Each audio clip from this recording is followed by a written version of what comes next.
வன்மையாக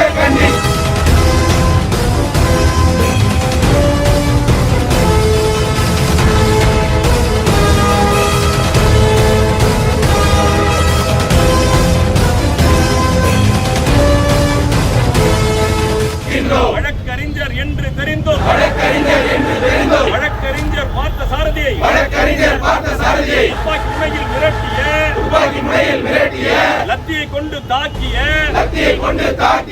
அசிங்கமாக பேசிய நீலாங்கரை ஆய்வாளரை பணியிடம் நீக்கம் செய். நம்ம தொடர்ச்சியா கேட்டுக்கிட்டே இருக்கோம், வழக்கறிஞர்களுடைய பாதுகாப்பு சட்டத்தை கொண்டு வரணும்.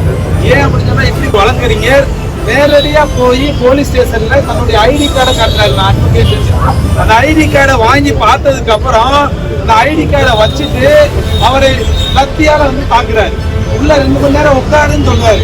அதாவது ஒரு சாமானிய கேட்கறதுக்கு ஒரு வழக்கறிஞர் சென்றார். அவர் வழக்கறிஞரானா என்றே கேட்கிறாரு. வழக்கறிஞர் ஐடி கார்டை பார்க்கிறாரு.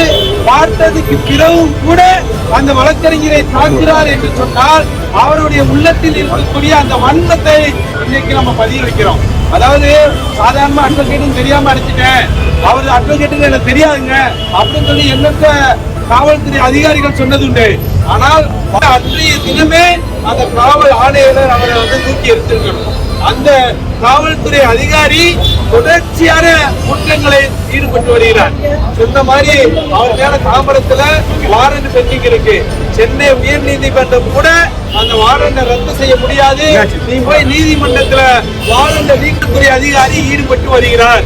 ஆனா இது எல்லாம் யாரு வேடிக்கை பார்க்கிறாங்கன்னா, மேல இருக்கக்கூடிய காவல்துறை அதிகாரிகள் வேடிக்கை பார்த்துக் கொண்டிருக்கிறார்கள். ஆனால் இது வழக்கறிஞர் சமூகத்திற்கு இழைக்கப்பட்ட கொடுமை.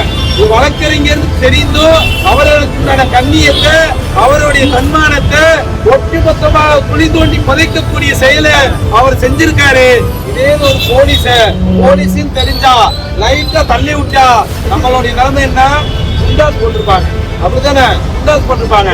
ஆனா அட்வொகேட்னு தெரிஞ்சு ஐடி கார்டை கொடுத்து அதை பார்த்ததுக்கு அப்புறமும் மீண்டும் வழக்கறிஞராக இருந்தாலும் நான் அடிப்பேன் என்று சொல்லி அடிக்கக்கூடிய செயல் என்பது வன்மையாக கண்டிக்கக்கூடியது. ஒட்டுமொத்தமாக எம்ஐசியும் சரி, ஒட்டுமொத்த சென்னை வழக்கறிஞரின்